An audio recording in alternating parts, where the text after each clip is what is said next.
Bon appetit and welcome to the joy of cooking with Jason and Derrick. We're so glad that you've decided to join us today. This is a little bit different episode of the Path Podcast. Welcome. We are so glad that you're here. If you are watching, or if you're listening to this, first off, you're going to want to watch later on when the video episode Check comes it out later on this YouTube week. on That's Thursday. Right. Yeah. That's right. It'll be out on Thanksgiving morning. That's right. So you can watch it that morning. It'll be great. But I am Jason.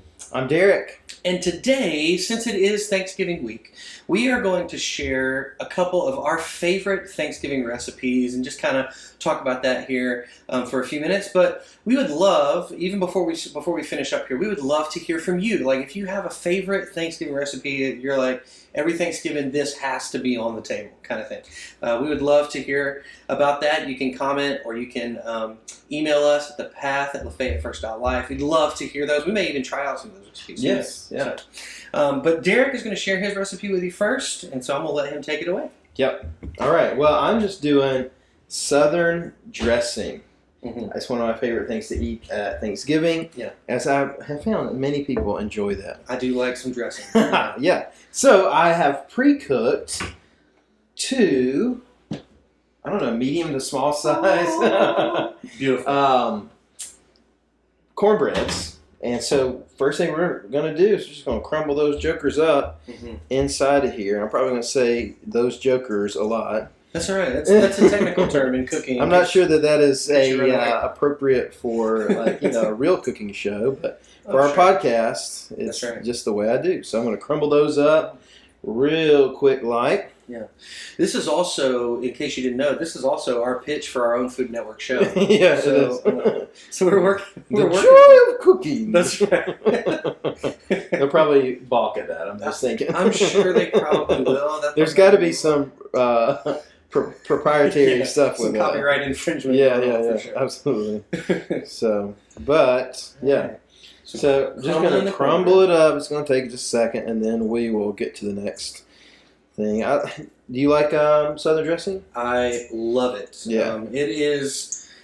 So dressing is one of those things that has to be on the table for Thanksgiving for me. Absolutely. But little known fact, maybe that people didn't know, is that Thanksgiving, like that turkey and dressing and cranberry sauce and all that stuff, that is my absolute favorite meal. Ever? Ever. So I would choose that like death row kind of. Yes, my final meal, turkey and dressing. Nice. Absolutely. Would love that. And so it's just like a great combo. Like whoever thought of turkey and dressing was a genius. Yeah, I love it with some gravy on there too. Heck yeah, man. It's good stuff. So I did wash my hands. Jason saw it. I did. I can vouch for that. I washed mine as well. I'm just not touching anything yet. So I don't know another way to do this without just getting in there with your fingers. That's what makes the food good, though, man. I know, You got to get in there and show it some love, you know. So I'm just crunching that up a little bit more inside the bowl. All right. So next, I'm going to put some diced onion. I did a whole onion, just a medium-sized onion. I like onion. I know in my family, the onion. My granny made two separate ones. One with onion, one without. Yeah. Does that happen in your house? Funny. It happens at my parents' house because my brother, and if he's listening to this, he knows what I'm about to say. But my brother's a little girl when it comes to how he likes to eat, and so he doesn't like onion in his food. Okay. So, well, I love onion. Yeah, as do I. Yeah. And I also put 2 stalks of celery that I already diced up. Look at that. I already had this ready ahead of time. We're like professionals. I'm going to go ahead and mix that in a little bit with my Dolly Parton Dolly's Recipe for Life spatula. That's perfect. 1/2 cup of love, 1 teaspoon of caring. Oh, yes. A dash of humility and topped with compassion. Bless him, Lord. We got that at Dollywood because we love Dollywood and Dolly. If Ginger Rudy's listening, she's a big fan too. Found out. Caroline loves Dolly Parton. It has been a hot minute since I've been to Dollywood. Dude, you gotta go, man. Yeah. We live so close. I know, right? All right, I've got a teaspoon of salt. Sea salt. It doesn't have to be sea salt. That's just what we had today. Because I made a brine and used all of my iodized salt. And a teaspoon of black pepper. All right. I'm going to stir that up a little bit. So tell us, Derrick, why did you choose this recipe specifically? Well, I already mentioned my granny, and this is one of those staples at my granny's house every year. We kind of had the family that met every Sunday afternoon after church. Mm-hmm. Everybody went to different churches, but we all went to my granny's for lunch. Mm-hmm. And for Thanksgiving, man, that was, she had that 12 o'clock hour. Yeah, for sure. Right? That no one, it was sacred. That's right. Nobody if you married in, you had to do it at a different time or something, right? Yeah. And we would always go over there, and for Thanksgiving and Christmas, my granny made dressing. That's where I fell in love with it. Mm-hmm. Well, many of you already know my granny passed away 3.5 years ago. And I took up on my own initiative making her dressing. Yeah. So the first Thanksgiving we had at my granny's house once after my dad had passed away, and my granny and my granddaddy, I made the dressing. Yeah. And so I don't know if it's like an official thing now that I get to make it. Yeah. But unofficially official. But I enjoy it, and it tastes like my granny's, So that's unfortunately, I did not have her recipe, but I found one online that was similar. Yeah. So right now I'm putting in cream of chicken soup. I put 4 cans in there on that. There's a little bit more in there. I might have to get that out in a minute. We'll see. You can lick the bowl if you want to. I am sharing this with other people besides my family, or otherwise I might. And so, but yeah, man, my granny meant a lot to me. And yeah, absolutely. this is kind of one of those things, just sentimental. Yeah. Food is so sentimental. I was just about to say that. Yeah, I think that food is one of those things that has an incredible ability to take you immediately back to a place. Mm-hmm. Like a taste. You taste something, you're like, oh my gosh, this reminds me exactly of this moment or this person. And that's a really cool thing to kind of celebrate and be able to do that year after year. Like you make this because it tastes like your granny's. Yeah, I think that's an awesome thing. Yeah, and you know what, man, I miss my granny, and this is just kind of one of those ways to kind of honor her and appreciate her, and also eat some good food. Yeah, that's right. That's right. Which we did a lot, man. That's why I'm so big. My family loves food, and there's a lot of it. So now I'm putting in 3 eggs. Mm-hmm. Again, I wish I had seen my granny do this. Yeah. I never had that opportunity. So I don't know if this is how she does it or not, but it tastes like that. Where are you going? I'm sorry, I interrupted. No, that was it. I was just saying that you're adding some liquid chicken. That's all I said. Liquid chicken. That's true. Yeah, liquid chicken. Mm-hmm. To get that salmonella off my fingers there. Mm-hmm. So I'm going to mix all that up, those eggs up in there, and then I'm going to pour the chicken broth to it, and they'll be ready to pop in the oven, man. Mm-hmm. Absolutely. That's awesome, man. So how do you cook this? What's the temperature on your oven here? That's a great question. I am not certain, honestly. You put it in the oven and cook it till it's done. What does my recipe say? That was something I did not think to have prepared. That's all right. So you're cooking down. Let's see, it's going to be down the bottom a little further. Bear with us for a moment, ladies and gentlemen. Technical difficulties here. Mm-hmm. Oh my goodness. Let's see. Here, I'll let you start. I'm guessing 350, but it's probably a little bit more than that. I can't recall. That's one of those things I still gotta look up, man. Yep, 350. 350. Look at that. 350. For 45 minutes. I did remember that part. Mm-hmm. No one will believe me since I didn't know the other part. And now we're preheating. Yeah, and my oven's pretty hot already because I just literally took the cornbread out, so it's still close. The cornbread you cook at 450. Mm-hmm. So very nice. This calls for 6 cups of chicken broth, but that's looking real liquidy. So you add it until it's to your consistency. Yes, liking.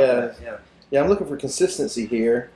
and a little bit more than I prefer to be, but I'm still getting off the bottom. It's thickening up, so I think we're gonna be all right. I'm glad I stopped. So I pour that in there, and it just, it takes time. It takes 45 minutes, but man, it's so good once it is done. Now you can put like biscuits or bread in there with your cornbread if you want to. Mm-hmm. I don't do that. I don't really know what that does, but probably make it a little thicker. I guess. Probably just a little thicker or whatever. Different consistency. Yeah, I don't do that. I don't put biscuits. I don't put loaf bread in there. Mm-hmm. I just put cornbread. You do you, brother. Some cornbread. Mm-hmm. Yeah, that's actually looking perfect. So Right, I did not use all 6 cups. I probably used 4. So that's it. And so we'll put it in the oven. Put it in my 9.5, but not my 9x13 pan casserole dish here. And cook it till it's golden brown and delicious. That's right. Right? That's right. All right, cool. Well, we'll be back here in just a second with the finished product. The magic of the movies. Mm-hmm. All right, so through the magic of television and sound, we have been in the oven for about 50 minutes with Derrick's cornbread dressing. And it looks and smells fantastic. Again, if smell-o-vision was a thing, you guys would be so happy right now. But it looks lovely, like, oh, right there. So cornbread dressing, man. Yeah. Thank you for sharing the recipe. Dig into that. Yeah. Yeah, well, just so you know, we'll have the recipes linked in our description, and you can make it for yourself if you want.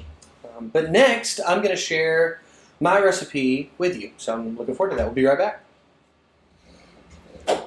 All right, now we're back, and Jason's going to share with us his one of his favorite recipes, cranberry sauce. Yeah, cranberry sauce. So I love cranberry sauce. Like we grew up eating the jellied stuff in the ocean spray in the can, which still love it.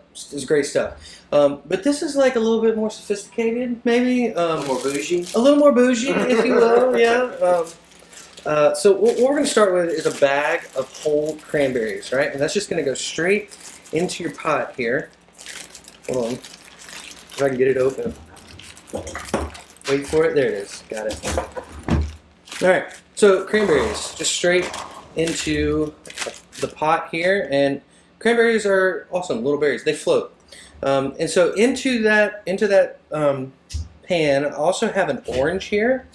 I'm going to cut in half. And now you could just add orange juice, but come on, man. Yeah, do the real thing. You got to have the... Do the real thing. You got to have the real stuff. Yeah, so I'm just going to squeeze this orange, both halves, into the pot.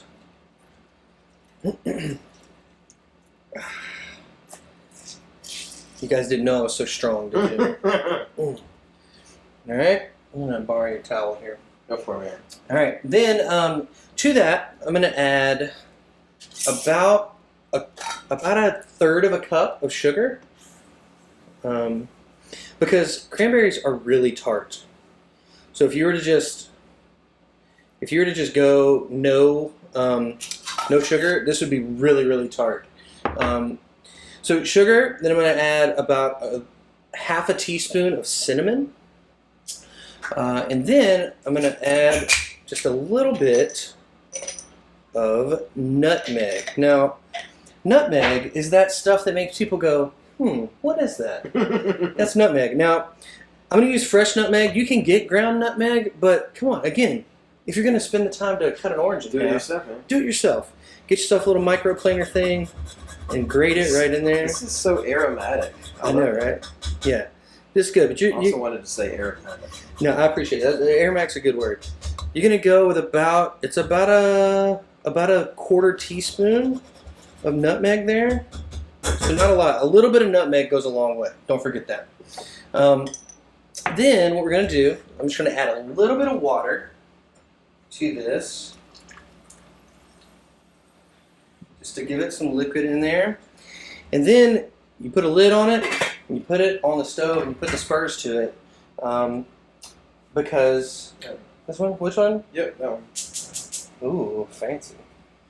So yeah, you just kind of let it do its thing and stir it occasionally, and eventually it'll start to, all those little cranberries will start to pop, and then they sort of release their pectin, which is in there, and that's what sort of makes it congeal. But it takes about 30 minutes or so, and you do it that way. But I love cranberry sauce. It's just one of those flavors that I absolutely love, and you're going to love this recipe too. Yeah. So tell us, why did you choose? Yeah, so I chose this. I don't have as it's not as sentimental of a thing as what you had. I just love cranberry sauce. Nice. It's one of those things. Like, I feel like there's so much. Like, I love Thanksgiving, like I said earlier, and I love all those foods. But there's a lot of carbohydrates and like fats on the plate, and so I like this because it kind of like cuts through that a little bit, if you will. Yeah. But it's just a good sort of change of pace, I guess, and it's also like semi-like dessert. Yeah. But it's considered part of the main meal. Yeah. And so I love you can eat dessert after that. And you can eat dessert after that too. That's right. One thing that I will say though is that for me, like I mentioned, we grew up eating the stuff in the can, which I still love it. It's great stuff. But we'd slice it up. And that's one of those things that's like it always had to be on our table at Thanksgiving. We always had the turkey dressing, but there was always going to be several cans of Ocean Spray cranberry sauce because my brother and sister love it, and my mom and dad love it, and so it was just one of those things that like there was usually never enough of it. Like we always would kind of fight over the cranberry sauce. But yeah, it's just I love having it on our Thanksgiving table. So have you cooked this for your family since then? Since you are, I have, and I guess I'm just a little too bougie for my family because they still prefer the other stuff, which I'm okay with that. Ocean Spray is in business for a reason. Yes, yeah.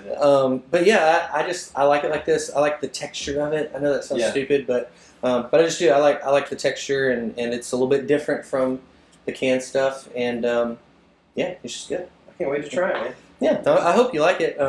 Yeah, so what we'll do is we'll you need to stir it occasionally, and then you can go back, and if it needs a little more sugar, like it's still really tart, you can add a little bit more sugar to it. You can also add more orange juice if you like to be a little thinner. Okay. You could do another orange, or if you're like a commoner, you could just add regular old orange juice to it. But yeah, so I can't wait to show you guys the finished product. Yeah. Cool. All right, so the cranberries have been on the heat for about 12 to 14 minutes, and I've been stirring occasionally, and it makes this great sort of jellied sauce, deep red color. It smells amazing too. It does. I know you can't smell it, so that's kind of... Smell-o-vision would be great right now. It would. It smells like Christmas or Thanksgiving. It smells like the holidays, man. It really does. All those spices, man. Yep. But yeah, so, I would just take a spoon to this and go to town. But you can serve it on the side as a side dish, and it's fantastic and tasty. Yeah, I love cranberry sauce. So that's that. Hope you guys do too. So listen, it is the week of Thanksgiving, and we wanted to just talk about thankfulness for a minute, because I think that obviously it's expected this time of year for us to talk about that, but we shouldn't just rush past that just because it's expected of us. Thankfulness is something that can have such a profound effect on your life as a follower of Christ, and just as an individual, being thankful, as a productive member of society, to be thankful. I just want to say, first and foremost, like at the risk of sounding sentimental, I'm so thankful for you as my pastor. I'm appreciative for you. I'm glad to call you a friend, and I'm glad that you're my pastor, that I get to be under your leadership, because whether you realize this or not, if you're listening, the camaraderie that we have as a staff between you and me and Roger and Christy, and that's not, it's not like that everywhere, and that's not lost on me, and so I'm so grateful for that, and I'm so thankful for where God has us right now. It's never in a million years we thought we'd be here during a pandemic, but I'm grateful to be here, because I think God has our team here together for such a time as this, and I'm grateful for that. So I appreciate that, man. I'm thankful for you too, and I'm thankful that it may sound weird, but I'm thankful for a pandemic, because who knows what we're going to get to do out of this, man. I'm trying to look on the positive for sure. Yeah. But we're going to have some great opportunities ahead of us, and so I'm thankful. Yeah. I certainly, don't want to belittle the fact that people are in a difficult situation. Yeah. Yeah. But I can't wait to see the opportunities that God presents our church through it all. Yeah. I'm sorry that all those things are taking place, but right. But I'm thankful for what's ahead. Yeah, absolutely. Well, we also have some very special guests on the podcast this week that want to share what they are thankful about. So we're going to let them share before we sign off. But just wanted to thank you for listening. We hope that you have a fantastic Thanksgiving, that you get to spend it being thankful, eating some good food, and spending time with family maybe this year in a safe way, of course. But thank you for listening to the Path Podcast. And we're going to let them say what they're thankful for. And then we hope to see you next time as we continue down the path. I'm thankful for food. I'm thankful for friends and family. I'm thankful for my family. I'm thankful for my friends and family. Of course. What are you thankful for? Say it one more time. Jason didn't catch it. What are you thankful for? Food. Oh well. Nothing. I'm thankful for a husband that cooks. I'm thankful for our church family, and Charlie's thankful for his daddy.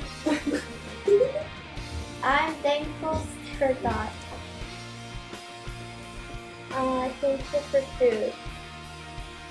I am thankful that God loves all of me, even the stubborn, distracted, and ambivalent parts. I'm thankful for grandchildren. I'm thankful for doctors who are willing to get on our insurance and to do doctor's appointments by Zoom.